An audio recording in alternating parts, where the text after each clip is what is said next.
Hollywood की film joker 2 release होने वाली है 2 अक्टूबर को।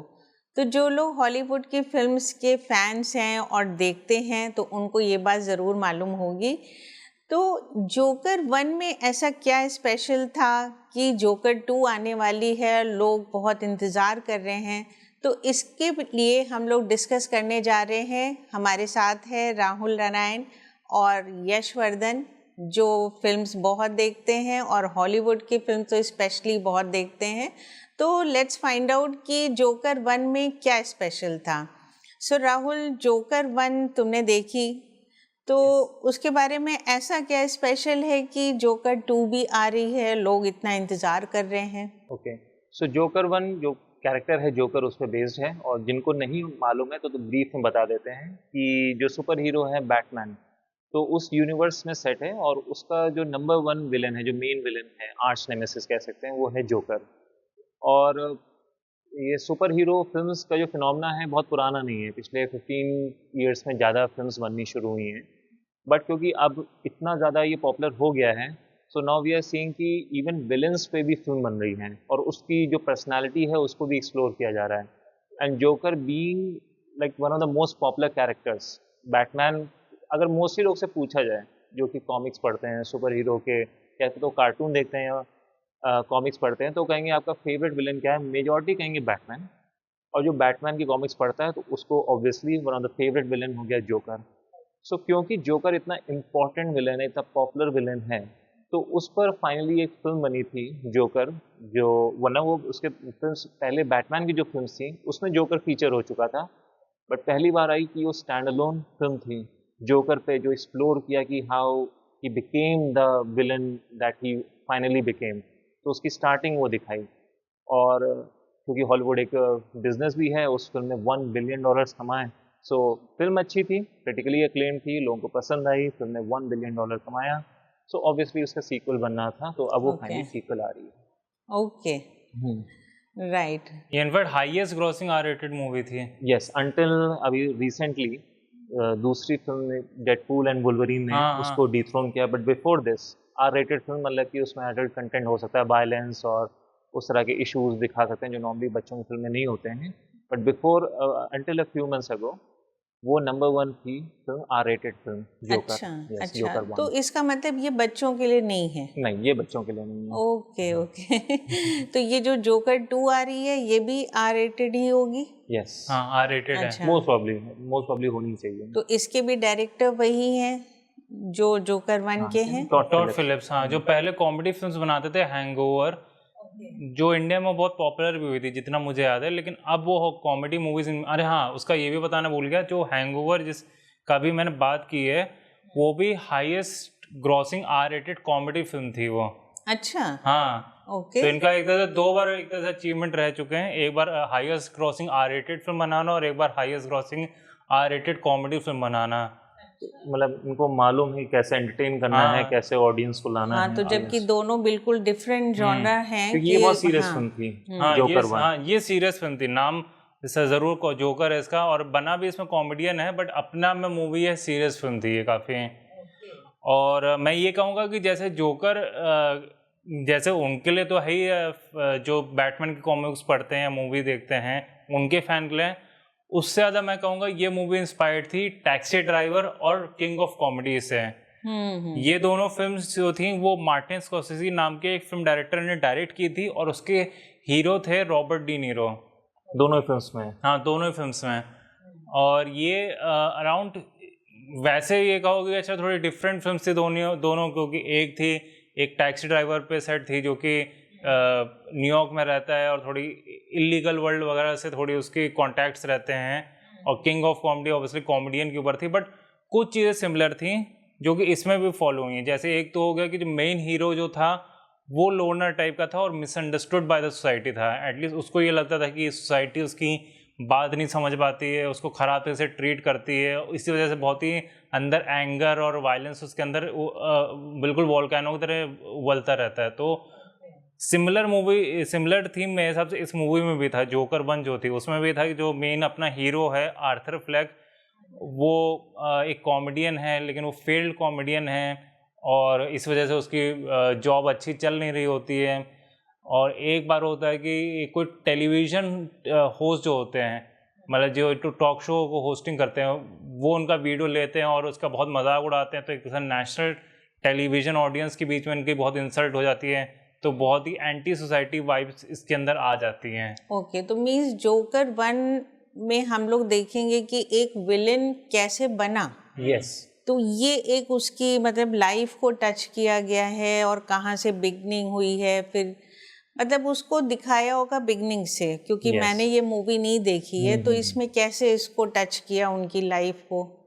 तो जैसे पहले जो क्या हुआ है, जोकर बहुत ही कॉम्प्लेक्स कैरेक्टर रहा है, और ये सब कैरेक्टर्स बैटमैन और joker 70-80 years, I don't know 100 years से होंगे। तो जो जो राइटर आए हैं उन्होंने अपना अपना वर्जन दिया है। पहले जब होता था इनिशियली तो बस एज अ विलन वो काम करता था, सिर्फ गड़बड़ कर रहा है। कई विलन से ये डिफरेंट है। वो डिफरेंट क्यों है? कुछ किसी को पैसा चाहिए होता है, किसी को पावर चाहिए होती है, विलन्स के यही सब मोटिव्स दिखाए जाते हैं। ये वो विलन है जिसको सिर्फ बर्बादी करनी है, ये सब उस चीज़ को एंजॉय करता है, ना पावर चाहिए ना पैसा चाहिए, अच्छा, इसको सिर्फ परेशान करना है लोगों को। ओके, ये बेसिकली कैरेक्टर था, तो ये बिल्कुल ही इसको समझना मुश्किल था, तो अलग अलग राइटर्स ने ये दिखाया है। अब इस बार पहली बार हुआ कि सॉर्ट ऑफ उसको एक्सप्लोर कर रहे हैं कि वो बना कैसे। कुछ वर्क्स ऑफ आर्ट में एक्सप्लोर किया है, जैसे एक कॉमिक बुक है किलिंग जोक, उसमें सॉर्ट ऑफ इसी तरह की चीज़ एक्सप्लोर की थी कि sort of mental health issues हैं, अपनी जॉब में परेशान है, तो वहाँ से उसको दिखाते हैं। और कुछ चीज़ों में मैं इस फिल्म से डिसएग्री भी करूँगा, और ये सबका अपना पर्सनल ओपिनियन हो सकता है। इसमें सॉर्ट ऑफ ऐसी फील आती है कि मेंटल हेल्थ इश्यूज़ हैं और वो बहुत ही कंट्रीब्यूटिंग फैक्टर हैं जिससे वो विलन बना। This is not always been the true. हर वर्जन ऑफ जोकर में ऐसा नहीं है कि उसको मेंटल हेल्थ पेशेंट दिखाया गया है। इसमें दिखाया गया था कि वन ऑफ द फैक्टर्स है, बट मुझे लगता है कि ये थीम नहीं लेते तो बेटर रहता, क्योंकि बेसिकली दिखाया था कि मोस्टली मेंटल हेल्थ पेशेंट्स को लोग परेशान करते हैं, मेंटल हेल्थ पेशेंट्स लोगों को नहीं परेशान करते हैं। तो सॉर्ट ऑफ एक, मुझे पर्सनली वो मे बी वो दूसरे ओपिनियन वो ना शेयर करें, मुझे वो फैक्टर वो एलिमेंट इसका नहीं अच्छा लगा था। बट जो इसमें दिखाया, क्योंकि वो परेशान हो रहा है, लोग परेशान कर रहे हैं, इसलिए sort of something inside him breaks. मतलब उसको विक्टिम दिखाया कि विक्टिम वो था। किसी तरह से सोसाइटी से वो परेशान हो रहा था, Yes. और इसलिए उसने ये कदम उठाया कि लोगों को। तो वहाँ से उसकी जर्नी शुरू हो रही है towards becoming this ultimate villain, ultimate agent of chaos, जो भी कह सकते हैं, कि जो सिर्फ गलत काम ही करता है, सिर्फ उसी मज़ा आता है। तो वो जर्नी आई बिलीव इस सेकंड फिल्म में और आगे बढ़ेगी। तो क्या तुम इसका वेट कर रहे हो, मीन्स जोकर 2 जैसे आएगी, और इसके बारे में ऐसा सुना है कि ये कुछ म्यूजिकल फिल्म बना रहे Exactly, हैं, हाँ। और उसमें ये काफ़ी इंटरेस्टिंग होगा। लेडी गागा को भी इंट्रोड्यूस कर रहे हैं। तो तुम्हारा क्या ओपिनियन है कि तुम्हें मतलब देखना ज़्यादा? एक्चुअली में बहुत इंटरेस्टिंग होगा, ये बिल्कुल नया, इन्होंने एक तरह से कभी म्यूजिकल टॉड फिल्म्स ने बनाया नहीं है। हाँ, क्योंकि टॉपिक तो ये एक तरह से एक विलन के ऊपर है। विलन के तो है। एक डायरेक्टर जो कॉमेडी फिल्म बनाता है, और एक सुपर विलन जो कि बहुत ही सीरियस टॉपिक है, mental health issues, depression etcetera etcetera, और एक तरफ है म्यूजिक जहाँ गाने हो रहे हैं। सो बड़ा एमोगिनेशन हो रहा है, या तो बहुत अच्छा हो सकता है या मे बी हाँ, अनवॉचेबल भी हो। ये अल्टीमेट एक्सपेरिमेंट है। एक्सपेरिमेंट हो गया। एक्सपेरिमेंट है, यस। मैं ये कहूँगा पिछली मूवी भी अपने आप में काइंड ऑफ एक्सपेरिमेंट थी, क्योंकि वो ऐसा कैरेक्टर था जोकर, इसके पहले कभी भी सिंपैथेटिक मोस्ट ऑफ टाइम नहीं दिखाया जाता था। जैसे किलिंग जोक की बात की, यस उसमें वो सिंपैथेटिक था, बट मोस्ट ऑफ टाइम अगर आप किसी वर्क ऑफ आर्ट में देखेंगे जोकर को, वो प्योर एनार्किस्ट वे में दिखाया जाता था, आप उसके साथ सिंपैथाइज नहीं करते थे।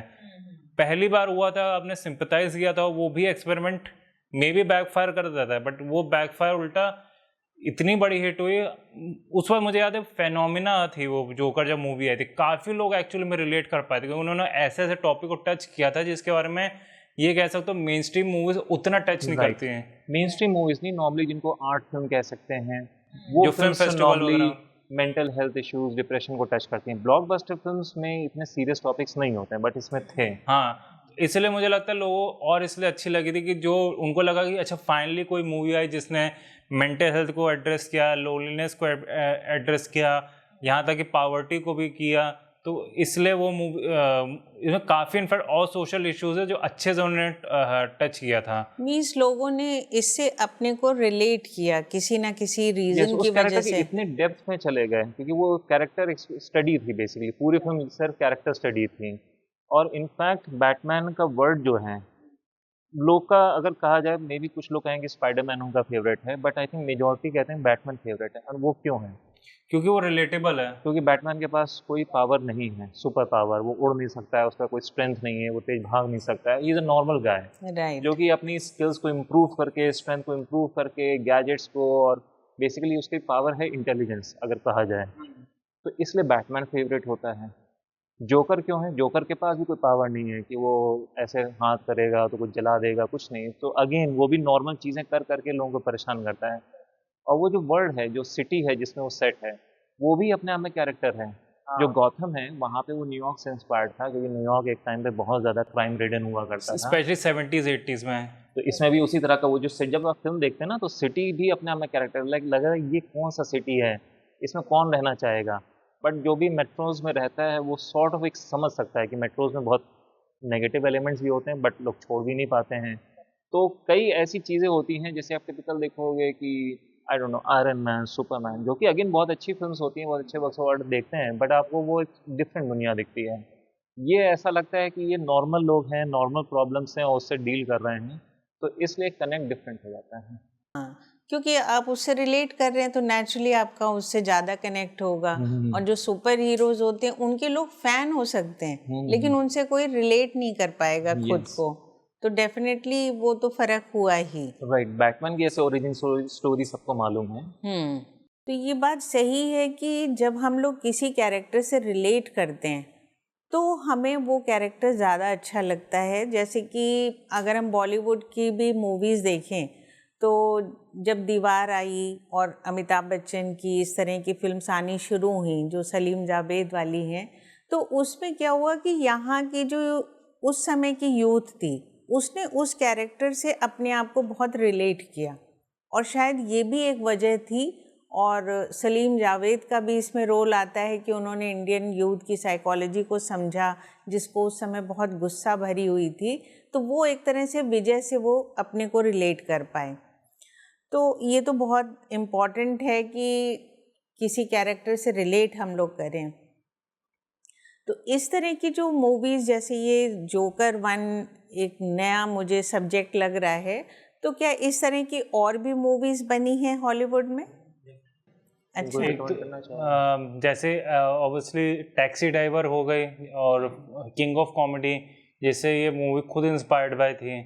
हाँ, इनफैक्ट एक इंटरेस्टिंग चीज़ बताना भूल गया, जो किंग ऑफ कॉमेडी और टैक्सी ड्राइवर में जो हीरो था वो जोकर मूवी में विलन बना था। इसमें भी विलन, यू वुड थिंक कि जोकर विलन पे बेस्ड है तो इसका विलन कौन होगा? नहीं, इस विलन को भी कोई परेशान कर रहा है, which is causing him to become a villain. So that person वो रॉबर्ट डी नीरो प्ले कर रहे हैं। सो बेसिकली मार्टिन स्कॉर्सेसी का सिनेमा, वो तो अगर आपको जोकर पसंद हो ना पसंद हो, मार्टिन स्कॉर्सेसी का सिनेमा ग्रेट सिनेमा है, तो वो तो एक्सप्लोर करना ही चाहिए। उसके बियॉन्ड मैं कहूँगा जैसे फाइट क्लब इसी टाइप की मूवी है जो कि यूथ के एंगर को और वायलेंस साइकोलॉजी को अच्छे से एक्सप्लोर करती है, और मेंटल हेल्थ को भी मेंटल हेल्थ को क्या बोल सकते, मेंटल हेल्थ भी मे बी मेटाफोर फॉर्म में है, लेकिन मेनली है कि वो इस तरह sort of anti hero element कह सकते हैं। कोई उसे विलन बोलेगा, कोई उसे एंटी हीरो बोल सकता है, डिपेंडिंग आपका क्या आउटलुक है। बट इस एलिमेंट को कि जो कि लॉ के हिसाब से नहीं चलता है और उस कैरेक्टर की स्टडी कर रहे हैं, तो चाहे फाइट क्लब हो और अमेरिकन साइको बहुत अच्छी मूवी अमेरिकन है, साइको बहुत आइकॉनिक मूवी है। उसके अलावा आई बिलीव और कौन सी इस टाइप की रही है जो कि थोड़े यूथ वायलेंस और इसको एक्सप्लोर करता है, जैसे वायलेंस को नहीं, बट एक आइकॉनिक जो टीवी शो है हम लोग का, जो हम लोग का favourite anti villain anti hero कह सकते हैं, एक तो अपना ब्रेकिंग बैड हाँ, और Breaking दूसरा Bad। सोप्रानोस है। हाँ, सो दोनों ही sort of villain slash anti hero, जो आपका पर्सपेक्टिव आप बोलिए। इनफैक्ट मैं कहूँगा ये ब्रेकिंग बैड और ज़्यादा रिलेटेबल इसलिए होगा क्योंकि जैसे टोनी सोप्रानो वाले, आई मीन जो सोप्रानो शो है, उसमें डे 1 से जो कैरेक्टर है वो ईविल दिखाया गया है। ब्रेकिंग बैड जैसे नाम ही बता रहे कि वो बैड हो रहा है, तो इसका मतलब ये है कि पहले वो नॉर्मल पर्सन था और धीरे धीरे वो थोड़ा नेगेटिव कैरेक्टर बन रहा है। तो वो उसमें इनफैक्ट मैं कहूँगा साइकोलॉजी वगैरह को बहुत एक्सप्लोर किया अच्छे से। वो भी मेरे हिसाब से लोगों को देखना चाहिए कि बहुत ही अच्छे से उसमें सब चीज़ें दिखाई गई हैं, बहुत ही मैच्योर वे में दिखाई गई हैं। यस तो कि ये लोगों का ट्रांसफॉर्मेशन कैसे होता है, कुछ ऐसी सर्कमस्टांसेस हो जाती हैं जिसके कारण कोई कैरेक्टर अलग हो जाता है, जैसा वो इनिशियली है पर वो बदल जाता है। तो इस तरह की बॉलीवुड में भी काफ़ी मूवीज़ बनी हैं जो उस समय के मतलब माफिया या डॉन थे पॉपुलर, उनके ऊपर भी मूवीज़ बनी है और उसमें भी यही चीज़ दिखाते हैं कि बचपन में कुछ ऐसे इवेंट्स हुए या किसी कारण से वो कैरेक्टर एकदम से चेंज हो गया। तो आई थिंक ये टॉपिक बहुत इंटरेस्टिंग है और लोगों को देखना भी चाहिए, तो एक नया एक्सपीरियंस होगा। Right. आप विलेन को समझ रहे हैं तो उसकी साइकोलॉजी समझ रहे उसकी हैं। साइकोलॉजी को समझ रहे हैं। ये फिल्म जस्टिफाई नहीं करती हैं, the villains are not right, but वो जो सर्कमस्टेंसेस लीड किया है, फॉर एग्जांपल जो हम लोग के रियल लाइफ विलन्स इंडिया में हम लोग को कई नाम मालूम हैं, तो कुछ ना कुछ तो हुआ which will not make it कि उन्होंने जो गलत काम किया वो जस्टिफाइड है, बट हुआ कैसे, वो बने कैसे, तो वो जानना इंटरेस्टिंग हाँ, तो होगा। ऐसे में कभी जस्टिफाई नहीं करना चाहिए कि दाऊद इब्राहिम या इस तरह के खराब लोग की जस्टिफाइड थे, नहीं, बट कुछ तो हुआ जिस वजह से वो खराब लोग बने। नॉर्मली ये वर्क्स ऑफ आर्ट उस तरह से वो एक्सप्लोर करते हैं उन कैरेक्टर्स को बिना जस्टिफाई किए हुए, बट वो दिखाते हैं।